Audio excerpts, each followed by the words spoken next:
বাকরখানি পুরান ঢাকার একটি ঐতিহ্যবাহী খাবারের নাম। আর এই বাকরখানি খাবারের পিছনে বিশাল একটা ইতিহাস রয়েছে। তাই ইতিহাসটা না হয় আপনারা ইউটিউব থেকে দেখে নিয়েন। আমরা আবার বাকরখানিতে ফিরে আসি। আপনি পুরান ঢাকায় যাবেন অথচ বাকরখানি খাবেন না, সেটা তো একদম হইতেই পারে না। তো আমরাও সেই পুরান ঢাকার ঐতিহ্যবাহী বাকরখানি খাওয়ার জন্য বহু দূরের রাস্তা পাড়ি দিয়ে চলে গিয়েছিলাম পুরান ঢাকায়। তা গাজীপুরে তো বহু জায়গায় বাকরখানি খাওয়া যায়, কিন্তু পুরান ঢাকার বাকরখানি পুরান ঢাকার বাকরখানি আপনি যে জায়গায় খান না কেন, ঐতিহ্যের জায়গা কিন্তু সেই পুরান ঢাকায়। বাট বানানোর প্রসেস একদম সিমিলার। পুরান ঢাকার অলিতে গলিতে চিপায় চাপায় এই সব দোকানের অভাব নাই। গাজীপুরে আমরা নরমালি বাকরখানি দুই ধরনের খেয়ে থাকি, বাট পুরান ঢাকায় দেখলাম বিভিন্ন ভেরিয়েন্টের বাকরখানি আছে। আর সকাল সকাল যেহেতু আমরা ওইখানে চলে গিয়েছিলাম, যে কারণে বাকরখানি দিয়ে এক কাপ গরম গরম চা খাওয়ার চিন্তা ভাবনা করলাম। আর একদম চায়ের দোকানে যাওয়ার পর শুনতে পারলাম যে একদম খাঁটি গাভীর দুধ, মানে খাঁটি গাভী দুধের চা মাত্র 10 টাকা। ওকে বললাম যে তাহলে দুটা চা লাগান। ছিলাম যেহেতু আমি আর আমার ফ্রেন্ড দুইজন, আসলে কি এই চা আর বাকরখানি রিভিউ দেওয়ার মতো কিছুই নাই। তো এই ঐতিহ্যবাহী খাবারটাকে একটু ফ্রেম বন্দি করে রাখার জন্য এই ভিডিওগুলো করা।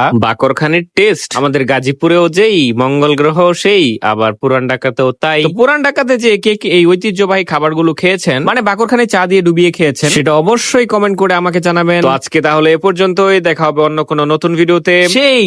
সেই পর্যন্ত সকলেই ভালো থাকবেন, সুস্থ থাকবেন। আল্লাহ হাফেজ, আসসালামু আলাইকুম।